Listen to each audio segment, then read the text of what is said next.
Hi guys! Today we are learning how to fix the "Wait, are you human?" problem on Discord. First of all, unlock your phone and swipe down from the top of the screen.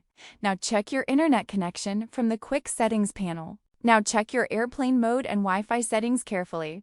If airplane mode is on, turn it OFF and reconnect to a stable internet connection. Honestly, in many cases, this simple step immediately removes the human verification error. If the issue still continues, go back and open the Discord app.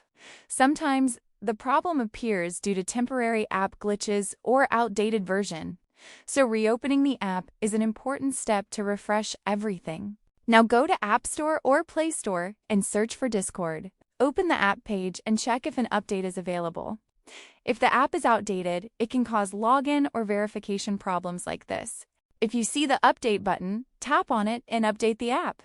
Once updated, open Discord again and try logging in. This often fixes the "Wait, are you human?" issue completely because bugs get removed. And that's how you can fix the "Wait, are you human?" problem on Discord step by step. Mostly stable internet and updating the app solve this issue very quickly. If this tutorial helped you, make sure to subscribe and also comment for more easy tech fixes like this.